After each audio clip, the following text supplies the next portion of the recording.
Boldwood presents New Recruits at Goodwill House, written by Fenella J Miller, and read by Julia Franklin. The moral right of the author has been asserted. This performance is owned by Boldwood. Chapter 1. May 1940. Kent. Joanna, Lady Harcourt, was eagerly anticipating the arrival of the first of the WAAF girls. Goodwill House had seemed empty and inhospitable since her beloved daughter, Sarah, had left so precipitously to begin her medical training at the Royal Free Hospital in London. Thank God they were now on convivial terms, and there had already been 3 letters and 2 telephone calls from Sarah. Flight Lieutenant Angus Trent, Sarah's fiancé, was stationed at Hornchurch, so the engaged couple might be able to meet up occasionally. It hardly seemed credible that her daughter was old enough not only to have left home under her own volition and be studying to be a doctor, but was also engaged to a Spitfire pilot.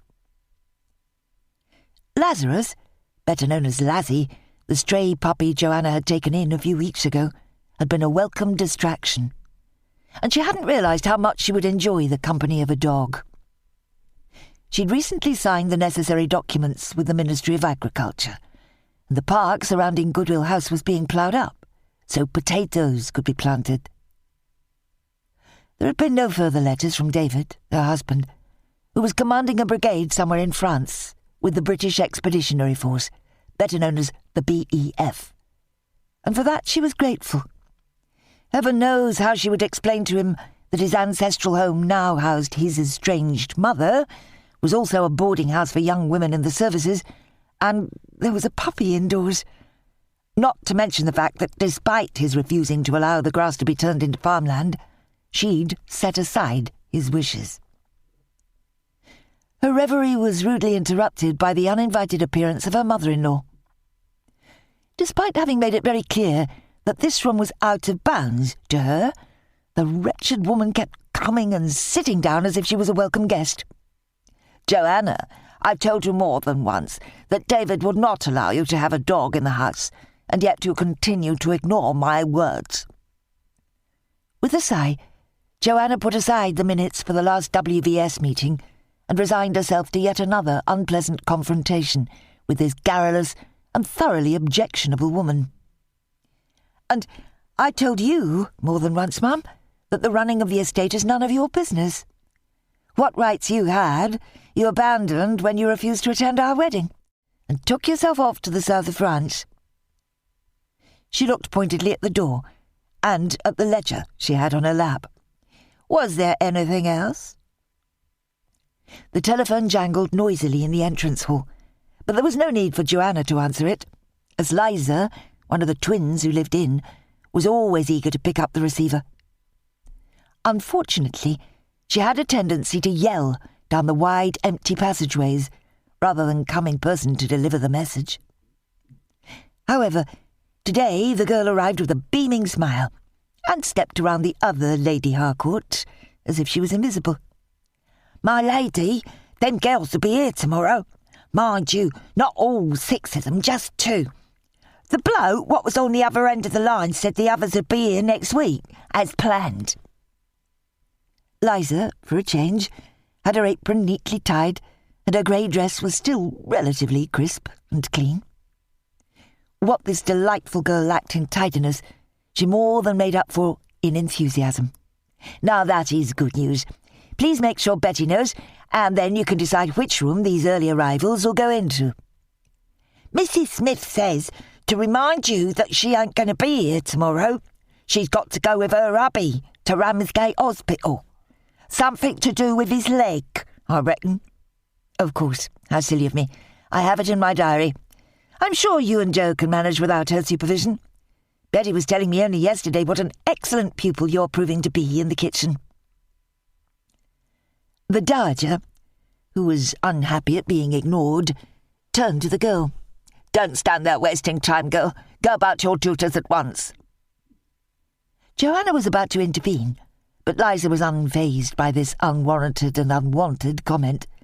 "I'll bring you your coffee and a bit of the Victoria sandwich what I made yesterday, my lady."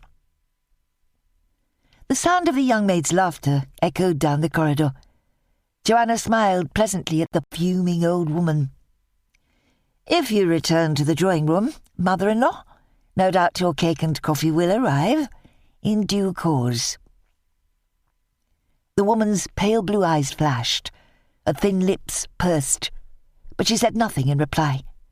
She turned and walked briskly back to the front of the house, her court shoes clacking loudly on the parquet floor. One might have thought that having David's mother as company, now that Sarah had gone, would be a good thing. The reverse was true. Joanna had disliked the woman from the moment she'd arrived 4 weeks ago, and her opinion hadn't changed. Sarah had left so suddenly because of her grandmother's unwarranted attack on her decision to go to London with Angus. A perfectly innocent and acceptable arrangement, and for that, Joanna would never forgive her mother-in-law. Only because the house was so vast was the situation bearable. They could coexist without even seeing each other for days if they so wished. Life would be simpler if they could find common ground and at least be civil to one another and not in constant confrontation. Joanna smiled to herself. Perhaps she should follow the example of her staff.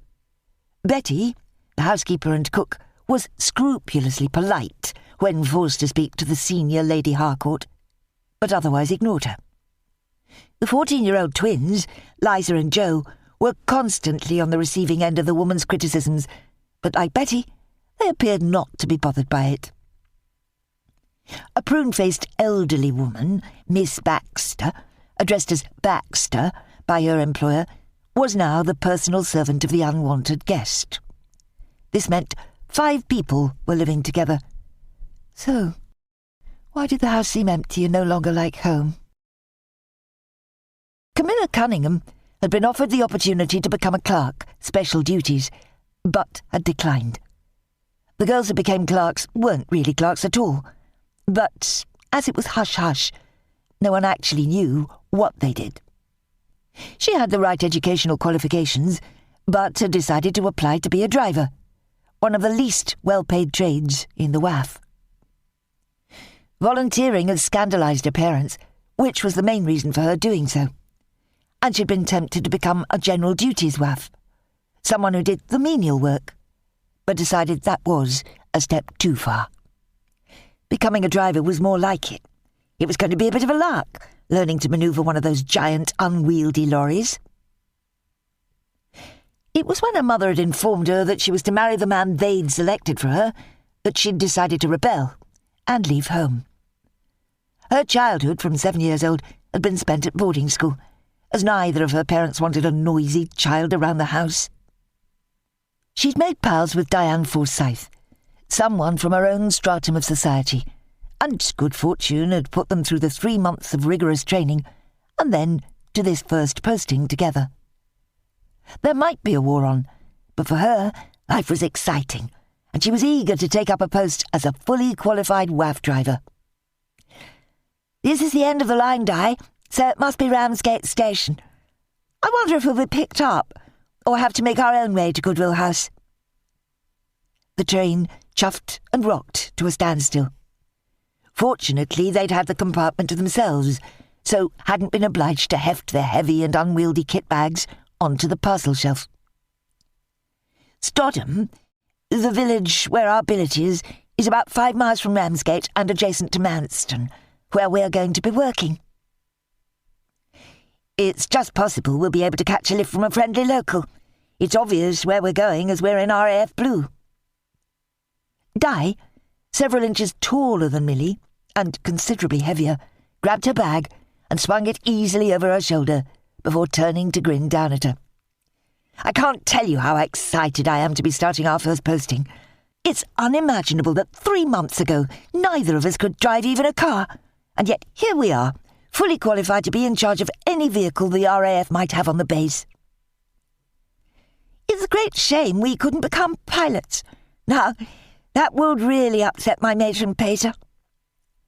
Camilla, who preferred to be addressed as Millie, followed her friend down the narrow train corridor to the nearest exit. A helpful porter saw them coming and offered to carry their bags. "No, thank you very much for asking, but we can manage," she said with a smile. "I reckon you're the second lot of WAAFs to go to Manston.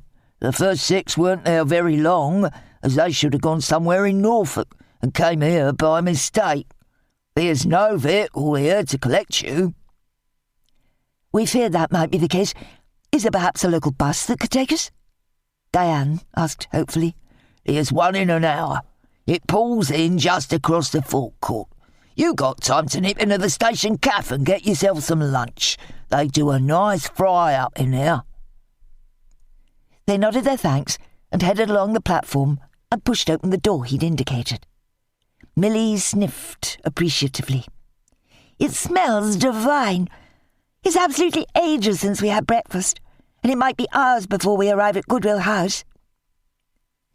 She looked around at the cafe interior, thinking for a moment there were no free tables.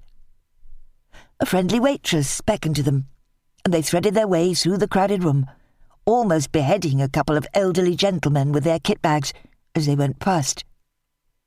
The kerfuffle caused by the near accident broke the ice, and by the time the two of them were seated, it was as if they were amongst old friends. They propped the bags against the wall and sat down with apologetic smiles all round. "What do you recommend?" Di asked the waitress.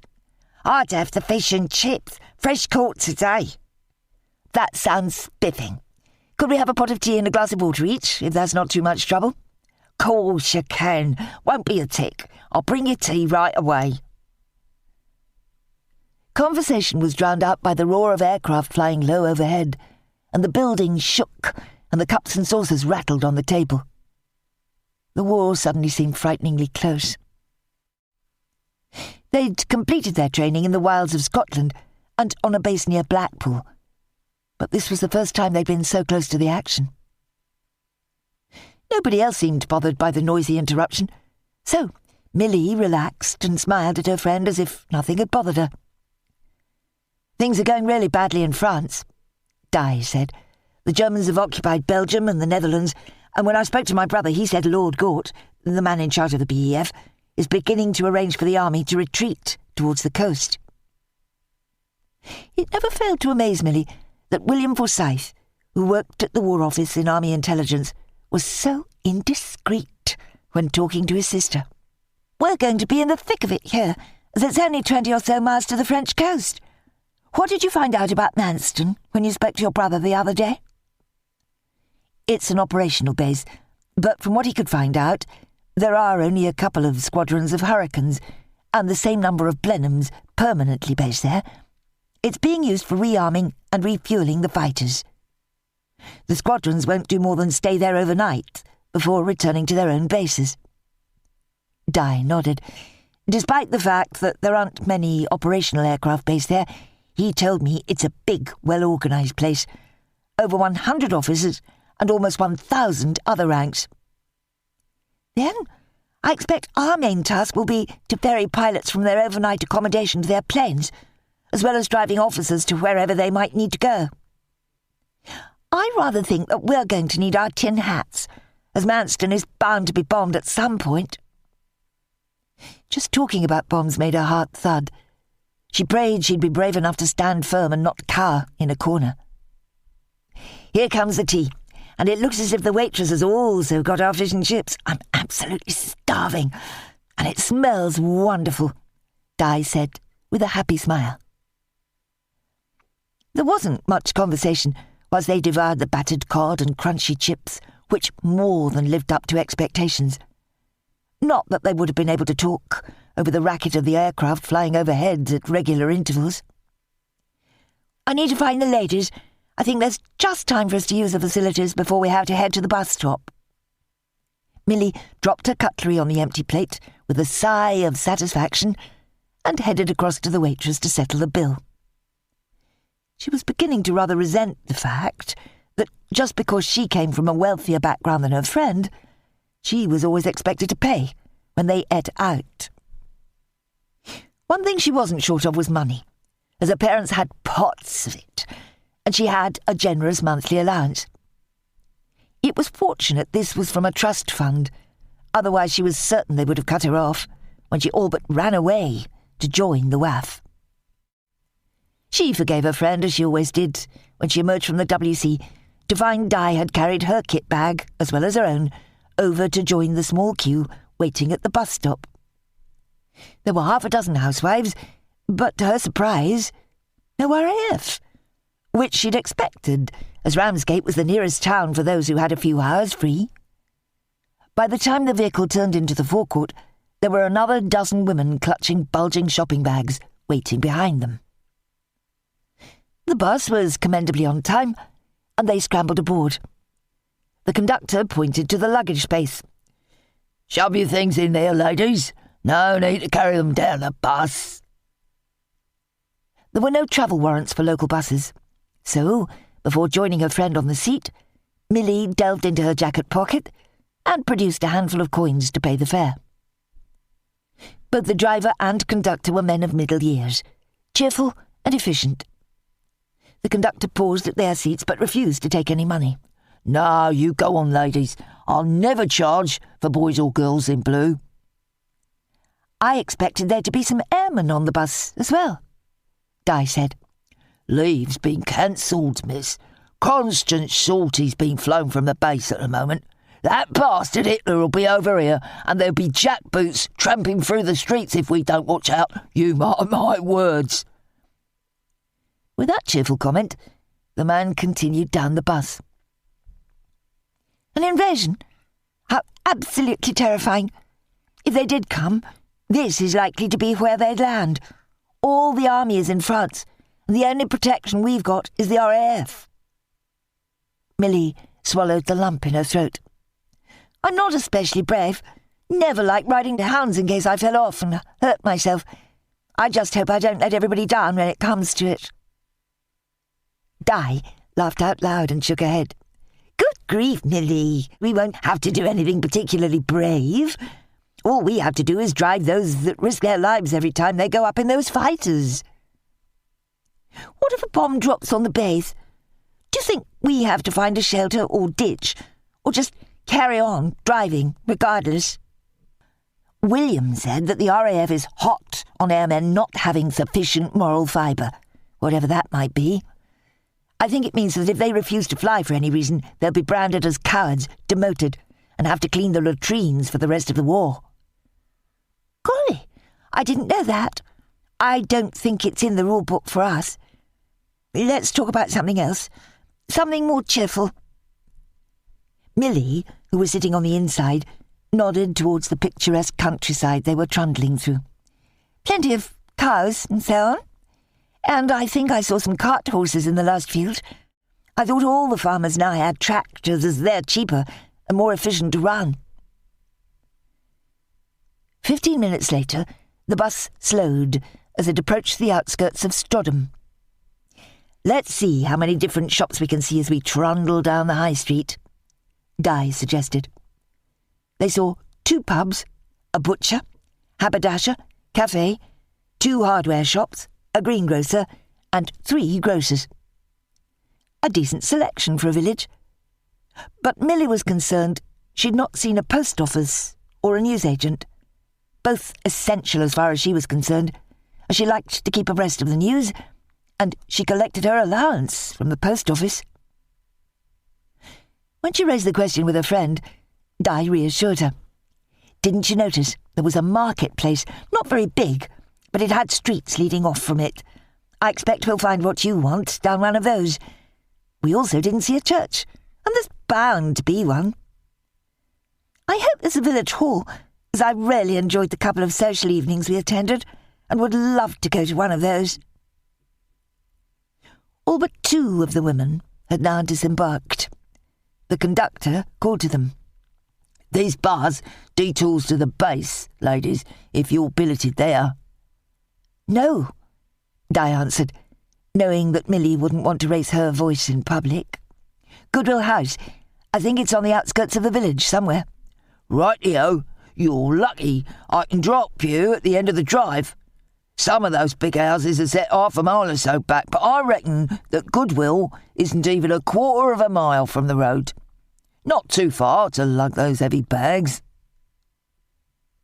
The bus stopped once more, and the remaining 2 women got off, giving them a friendly smile as they passed. Millie wondered why nobody had got on. She hadn't asked if Stodham was as far as this particular bus travelled. "It obviously doesn't go to the base unless there are airmen on it, as we passed the turning a while ago," she said. A few minutes later they arrived at their own stop. They collected their kit bags and then waited on the side of the narrow road, more a lane really, until the ancient bus had vanished. Millie's home was impressive, late Georgian, and the estate had 2 farms and over 200 acres. But the building she was gazing at was twice the size, possibly hundreds of years older in parts, and quite hideous, in her opinion. "Look, Di, the wing on the left of us has a false Georgian front. The centre is definitely Georgian, but the other wing is Victorian and doesn't match at all. No wonder this Lady Harcourt wants to take in lodgers. One could get lost in a place as big as that. It might be pleasant enough in the summer, but I bet it's absolutely horrid when it's cold." "Whatever it's like, it'll be better than the accommodation we've been using these past few months. Imagine the luxury of having an actual mattress, not those 3 biscuits and sheets and blankets better suited to the stable. Come on, old girl. Best foot forward." Chapter 2. Joanna was speaking to Sarah on the telephone. "Dearest girl, it all sounds incredibly difficult and way beyond my comprehension. Have you made any friends as yet?" "No, Mummy, not really. Although this hospital actively encourages women to train as doctors, there are only 2 others in my cohort, and neither of them have shown any interest in becoming acquainted. Don't worry, I'm loving it, and don't have time to be lonely." "What about Angus? The aircraft are constantly coming and going from Manston. I fear something unpleasant is happening in France." She hesitated, not sure if she should mention her concern for David. "Dad is an excellent soldier. He'll keep himself and his men safe. To think, you might have him home in a few weeks." They both laughed. "I do hope not, Sarah. He'll side with his obnoxious mother, and things will be even more unpleasant here. By the way, the first of the 6 WAAFs should be arriving sometime today. I'm so looking forward to having a buffer between myself and your grandmother." The pips sounded on the telephone call, signalling their time was nearly up. "I've got to go, Mummy. I'll try to ring you in a few days." Sadly, Joanna returned the receiver to its hook and was about to wander to her sitting room when there was a firm knock on the front door. Liza was somewhere in the kitchen and would come and answer it if asked, but Joanna hesitated to call her when she knew the girl was busy. An acerbic voice spoke from the drawing room. "Surely you don't intend to act as a servant yourself, Joanna. You'll have staff to do the menial work." She ignored her mother-in-law and pulled open the door. 2 smart, smiling young women stood under the portico. One was tall, with dark brown hair, sturdily built, and, although not exactly pretty, her stunning cobalt blue eyes made her very attractive. Her companion was several inches shorter, slimmer, and had copper-coloured hair, green eyes, and delicate features. Now, she was quite beautiful. "Welcome to Goodwill House. I'm Joanna Harcourt. Do come in. You must be exhausted, carrying your kit bags all the way from the bus stop." The taller of the 2 stepped forward and offered her hand. "I'm Di Forsyth. This is my friend, Millie Cunningham." After shaking hands with both of them, Joanna stepped aside and they walked in. She'd known at once that these girls were from the top drawer and would be quite at home in such grand surroundings. Whatever had possessed them to become drivers when they could have done something so much more intellectually demanding? Liza rushed from the kitchen. "Sorry, milady, I never heard the door. I'll take 'em up, shall I?" Yes, please do. Di and Millie, meet Liza. She and her twin brother Joe live here with me, and I couldn't manage the house without them." The two arrivals followed the chattering girl up the staircase, and Joanna headed for the kitchen to tell Betty their first WAAFs had arrived. The housekeeper was almost part of the family, as she'd worked there for more than 5 years. They seem pleasant, incredibly well-spoken, and both attractive. No doubt they'll be popular on the base. The house shook as yet another squadron of fighters screamed low over it. Up until the last few days, the planes hadn't flown over the house like this. There must be something big going on for them to be doing so now. She sent up a quick prayer to a god she wasn't sure was listening, that Angus wouldn't be shot down. Belatedly, she realised she should have been praying for her husband, not her future son-in-law. "There's no real coffee left, my lady, but I got a bottle of that camp. Shall I make them a mug of that, or stick to tea?" "I think they'd prefer tea. I certainly do. Camp is a very poor substitute for the real thing. When they come down, I'll explain how things work here, and then get Joe to show them the footpath across the fields to Manston. I wonder if they have to report for duty this evening." "No, Joe's got the 3 bicycles working. They could always cycle along the lane if they don't fancy the walk across the estate," Betty replied. "It's 2 miles to cycle and half a mile to walk. I know which I prefer." "Good. I can hear them coming." She explained that the girls would eat in the kitchen, could help themselves to tea and so on if they wanted a snack or a drink, as there was no one in the kitchen to make it for them. "Do you need to report in tonight, Millie?" "No, my lady." "Absolutely not, my dear. I stand on no ceremony here. However, you've yet to meet my mother-in-law, the Dowager Lady Harcourt.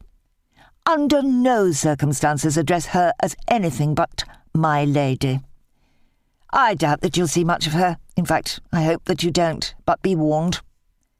This was said with a smile, and they nodded, obviously understanding immediately.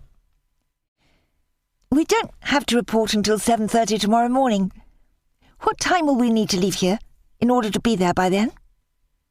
Millie avoided using her name or her title. Joanna explained about the footpath across the field and the bicycles, and, as expected, the 2 girls decided to walk. Joe sidled in. He was shy with strangers, and especially female ones. "Begging your pardon, my lady, do you want me to take Lizzie out?" "Yes, that would be splendid. Would you mind awfully showing our guests the footpath, so they know where to go tomorrow morning?" She smiled at the 2 girls, who'd yet to sit down at the table for their tea. "There'll be tea and cake waiting when you get back." The puppy had heard his name mentioned, and was already out from under the table where his blanket was kept and scampering around the kitchen, wagging his long feathery tail. Millie dropped to her knees in delight. "I love dogs, and we have several at home. He looks as if he's got a lot of wolfhound in him, and is going to be enormous." The puppy rolled onto his back and waved his legs in the air, enjoying the attention. Di was obviously not a fan, and had moved hastily to the other side of the table, as far as she could from the ecstatic puppy. Joe was training the dog to walk on a lead, and Lizzie sat obediently, waiting for it to be clipped onto his smart leather collar. He associated the lead with being outside, so was always happy to see it. The 2 girls followed Joe and the dog, and Joanna turned to Betty. "I like both of them, but prefer Millie, as she seems friendlier somehow. We'll have to move Laz's bed. He can sleep in the sitting room in future. He hasn't had an accident indoors for days, and if I put a couple of old tiles down, hopefully he'll use that, if he's desperate." Millie walked beside Di, letting the boy and the dog go ahead. "I didn't know you didn't like dogs." "I was bitten rather badly when I was small, and now have a pathological fear of even the smallest one. Ridiculous, I know, but there you are. I'm fine with spiders, if you want one taken out of the bath." "It's going to be a problem for you, isn't it, living with a puppy. I don't quite know what we can do about it, as we can hardly ask Joanna to shut it outside." "I wouldn't dream of asking her to do so. I'll manage. Maybe I'll even overcome my fear by being around such a good-natured animal." They walked behind the outbuildings through a wood, and then the boy, Joe, bent down and unclipped the lead. The dog bounced around his feet for a few moments and then lolloped off into the undergrowth. "The path starts here, miss. I've been along a couple of times cutting back the nettles and such, so it's easy to follow and you won't get stung." Millie flinched as a dozen Spitfires took off from the base, which was now visible through the screen of trees. She didn't like loud noises. Most things made her jump, and she was beginning to think being posted to such an active base might prove to be a disaster for her. Joe and the dog turned back, but she and Di decided to time themselves walking along the path. "We know it's only half a mile to the perimeter of the bays, but what we don't know is how far we have to go to get to the motor pool. That might be another mile, and heaven forfend that we were late on our first day," her friend said firmly. "I agree. What we haven't been told is whether there's actually a gate we can use when we get there. I don't suppose anyone from Goodwill House has actually investigated." The path went directly to the perimeter fence, and to their surprise and delight, not only was there a gate at the end of it, there was also a soldier guarding it. "Right-o then, you must be the lady starting here tomorrow. Show us your ID and I'll let you through." They flashed their cards, and he grinned and ceremoniously unlocked the gate and stood aside to let them through. "We've not been here long. Still setting up the anti-aircraft guns. Doubt there'll be anyone here to let you in a day or two." As soon as they were out of earshot, Millie nudged her friend.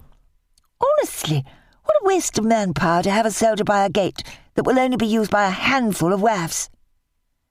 "We weren't told about it, so I wonder if Joanna even knows it's here.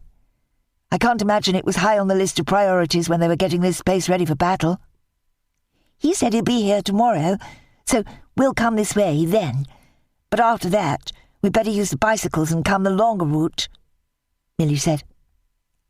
They paused and watched in awe as a squadron of fighters, Hurricanes this time, circled the runway and then landed perfectly, one after the other, and then taxied off to where they would park, if that was what planes did.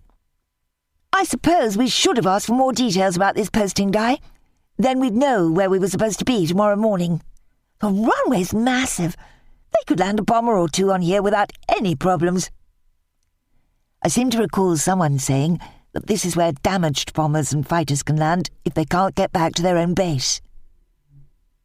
Millie pointed to the huddle of newly constructed brick and older buildings a couple of 100 yards away. "That looks like the admin building. Shall we go and introduce ourselves and find out where the motor pool is?" "We're definitely going to need those bikes. There are hangars and other buildings so far away I can scarcely see them. What if we're based at one of those?" "Let's go and ask. No point in speculating when we can get a definitive answer by going to the adjutant's office." There weren't many airmen visible close to the main block, and one could only suppose they were busy doing their duty somewhere in one of the hangars or on the tarmac, refuelling or rearming the aircraft. Millie shuddered to think where these planes might be going, and who they might be shooting at. "Betty," Joanna said, "don't make the tea. As the girls have decided to walk to the base, they might well be gone for an hour or more. Liza has laid the table in the breakfast room for my mother-in-law, but I'll eat in here with the girls when they return." "That'll put the cat amongst the pigeons, my lady, no mistake. It's omelette and bubble and squeak. Our Liza can manage that a treat. There's plum crumble and custard for afters. You better go. Your husband was decidedly terse about me keeping you late last time I saw him in the village. It wasn't you, my lady. He's scarcely speaking to me, either. He moved into the spare bedroom when he broke his leg in January, and he's never moved back. Might as well be his housekeeper, as I'm certainly not his wife any more." Betty rarely shared details of her home life, and Joanna was shocked at this revelation. "I'm so sorry to hear that. How difficult for you both." She couldn't think of anything else to say, and was relieved when Lizzie barked at the back door to be let in and interrupted the awkward conversation. Joe was somewhere in the stables, taking care of the sole occupant. Starlight, the grey mare, belonged to Sarah, but was now being used to pull the gig back and forth from the village. Joanna was quite content to be a passenger, with Joe holding the reins, but was too nervous to attempt to drive herself. "Come along, puppy. I need to show you where you're sleeping in future." "I put his water bowl in your sitting room, my lady. I reckon if he's got his blanket and his bowl, he'll settle nicely. Mind you, he might decide to sleep on the furniture and not use his bed." The girl beamed. "There's 3 old rugs what I found in the attic, and they'll do a treat to cover the seats when you go up. There ain't no fleas nor nothing on them, as I looked ever so carefully after I gave them a good shake."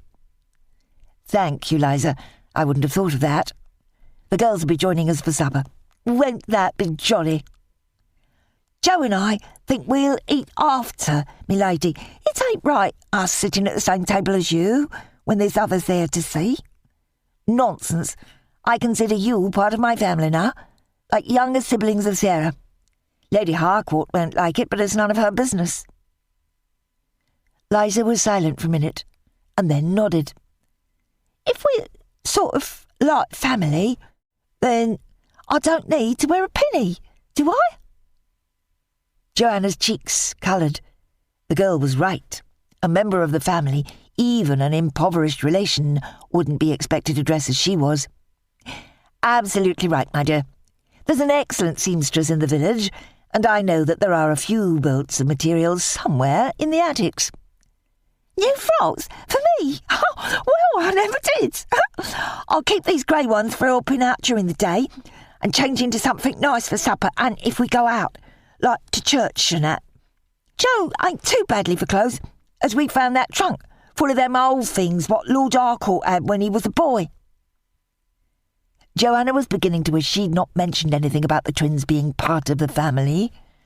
She was very fond of both of them, but they could hardly stop calling her my lady, and she wasn't quite sure how she should be addressed if they did. Why did she keep getting herself into these muddles? Sarah would have known what to do. But her daughter had started her own life, and Goodwill House was no longer her concern. "Tomorrow, when you have a moment, try to find the material. Next time Joe goes into the village, we'll go with him and arrange for you to have something pretty made. If there's anything that can be used for shirts for your brother, then that will be splendid." Fortunately, Liza was so excited at the prospect of having new frocks that she skipped off, singing to herself, and no more was said about the twins' supposed change of status. Unless she was obliged to speak to anybody on the telephone, Joanna could avoid seeing her mother-in-law, who remained firmly in the drawing-room, no doubt imagining she was the lady of the house. Joanna half smiled, knowing that every time she broke the unwritten rules that had previously governed her very restricted life, she was doing it to annoy the other Lady Harcourt. There had been no further squadrons tearing across the sky, and she prayed that whatever they'd been doing was over for the day. Like everybody else in Britain, she listened to the news on the wireless, but was never quite sure what they were told was actually the truth. The government would hardly tell the population that things were going badly in France, would they? The girls returned with their news, and whilst Liza was busy frying the bubble and squeak and making the omelettes, Di explained what they'd found out. "The motor pool is on the far side of the airfield, but from tomorrow we'll be able to use the ancient van whilst we're on the base. We have to be there, as we thought, by 7:30. We get sandwiches and tea from the mess, or can buy from the naffy van. But as that only comes round twice a day, that might not work. We aren't allowed to eat with the men. There'll be separate arrangements ready by the time the rest of us arrive in a few weeks." "How many are they expecting? We can't really accommodate more than 12 here," Joanna said. "From what we gathered," Millie said, with a shy smile, They hope to have 30 eventually, but there'll only be the 6 of us for the next few weeks at least. They need more general duties, girls, as well as admin and medics and more drivers. Some of the other girls staying here will be working in the office. It appears that we're the only 2 drivers so far. Di then told her about the gate and the soldier occasionally guarding it. Now that's news indeed. I think that might have been put there by the previous adjutant, Flight Lieutenant Trent, although he was a squadron leader then. He knew I'd be having more girls staying here, and that it would be so much easier for them to cut across the fields. I doubt that those in authority even know about it. When we're all billeted at the base, there'll be no need for the gate, and it can be permanently locked, Di said. Over supper, Joanna explained about the arrangements for the puppy, and Di was effusive in her thanks, and obviously embarrassed that her fear of dogs had forced the change. I expect you both want to get unpacked. Breakfast will be ready at 6:30, which should give you ample time to get to the base. Remember, if you want cocoa before going to bed, please come down and help yourself. Thank you, we'll do that, Millie said, with a lovely smile that reminded Joanna of her daughter, Sarah. As she was preparing for bed, Joanna found herself humming a tune that she thought was one of Vera Lynn's. How pleasant it was to have more young women living in the house. Even her redoubtable mother-in-law might seem less abrasive from now on. That night, Joanna found it hard to sleep, as for some reason images of David and his brigade kept filling her head. She decided that she'd write him a loving letter in the morning and make sure it got posted immediately.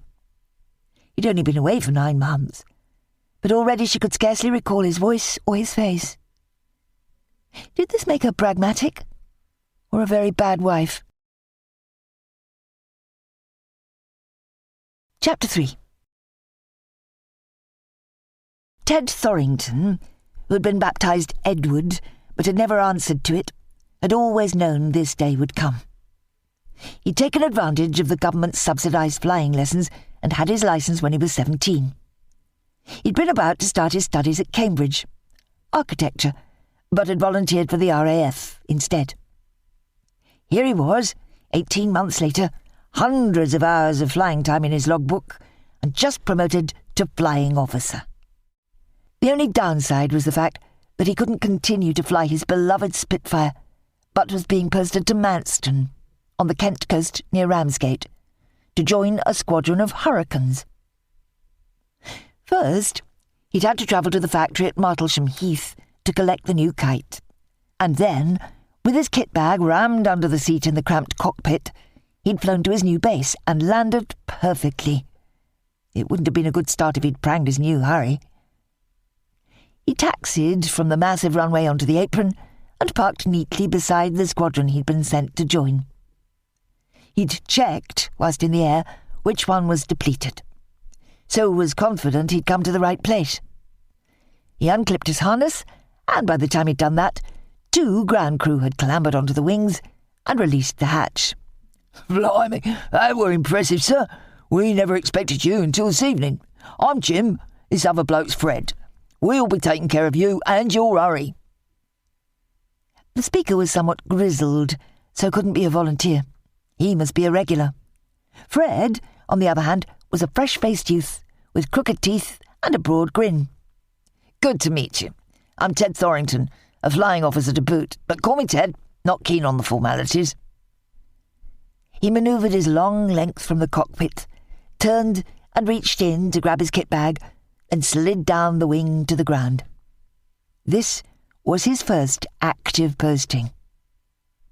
Although he'd footled about a bit doing mock dogfights in a spit, he'd yet to experience the real thing.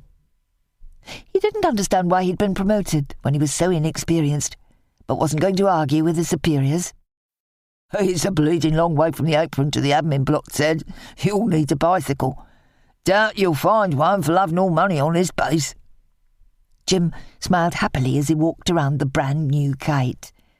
It was by far the best hurry in this squadron, and Ted had a nasty suspicion someone would try to pinch it from him. You get driven over and collected, but if you want to go to the stores or such, you'll have to walk or nab someone's bike. Fred pointed to a distant huddle of brick buildings. I reckon you know there's only a couple of squadrons of hurries and of Blenheims. Bloody awful kites they are, permanently stationed here. I do, so I expect to be kept busy. Things aren't too rosy across the channel for our boys. God help those flying the ferry battles, even worse than the Blenheims.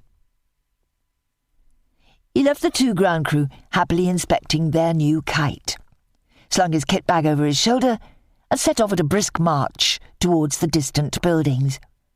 The sun was hot on his back, and he was sweating and flushed when he eventually stepped into the admin block to make himself known. After dumping his bag in a corner of the immaculate vestibule, Ted rummaged in his pocket for a handkerchief and mopped his face. It must have been a mile from where he'd parked, and he was somewhat overdressed as he was wearing his greatcoat. It was too bulky to shove in with the other stuff. Hastily, he removed the coat and carefully folded it and put it on top of his bag. He liked things tidy, unlike some of the chaps he'd been billeted with. His mother, sadly no longer alive, had said he was born old, as he never wanted to go out and get dirty, break things, fight, or do what the other youngsters of his age did.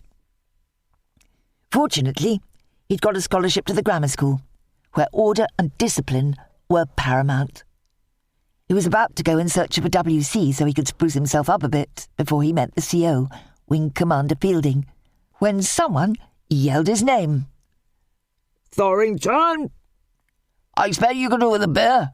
Bloody hot out there today. The officers' mess is at the rear of this building. I'll join you there in a bit.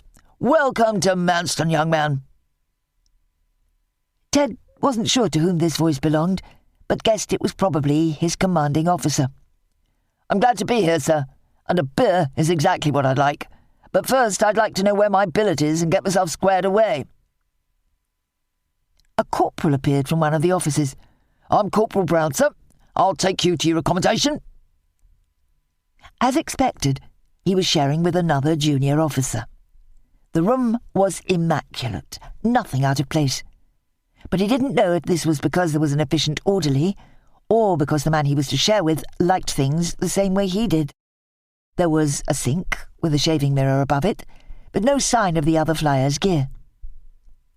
Ted was about to begin his unpacking when an eager young ACW2, the lowest rank possible in the RAF, appeared at the open door. I'll do that for you, sir. That's my job. I'm Sid. I look after you and Pilot Officer Bird. You'll find your squadron in the bar. It's the first time they've not been on duty for a week. Ted was reluctant to leave his belongings in the hands of this painfully young airman, but the chap seemed to take pride in his job if the room was anything to go by. Then I'll leave you to it, Sid. Give me 10 minutes and then come back. I just want to wash the grime of my flight from my person. Righty-ho, sir. The ablutions are at the end of the corridor. Lovely and sparkling clean they are, if I say so myself. In less than the 10 minutes he'd allowed himself, Ted was satisfied he now looked presentable. He might well be one of the youngest flyers on the base, as he didn't reach his 20th birthday until July. He didn't mind too much being the youngest, but he wasn't happy about being the least experienced, which was certain to be true. Replacing a flyer who'd gone for Burton wasn't ideal either. He couldn't hang about in here. The quicker he introduced himself and got to know the men he'd be flying with from tomorrow, or possibly sooner, if the order to scramble came, the better. Millie didn't need the alarm clock to wake up at 6. She was up and dressed when it rang noisily. Di groaned, yawned loudly, and rolled out of bed. You're keen. Oh. How long have you been ready? I was up at dawn. I could hear the puppy whining, so decided to take him out for a stroll. He was overjoyed to see me, and was quite happy to return to his bed in Joanna's sitting room afterwards. I expect he'll be outside more than he's in once he's bigger, and we'll have to be careful he doesn't follow us to the base. Di, hurry up. We don't want to be late on our first morning. I riddled the Aga and put the kettle on. I expect it'll be boiling now. I'm not sure when Betty starts, but I think the twins will be down by now. Having something practical to do had kept her jitters at bay. Starting anything new was a challenge, but she was determined to rise to it. Millie left her friend to complete her morning routine and headed for the kitchen, where she could hear voices. She hesitated, not sure if she should knock, but then decided it wasn't necessary. "Good morning, Joe. Liza, isn't it a glorious day? I took Lassie out an hour ago, but I didn't feed him as I wasn't sure what you gave him for breakfast." "So ever so, miss. I reckon he was bursting. No nasty surprises left in the sitting room for me to clear up," the boy said, with a happy smile.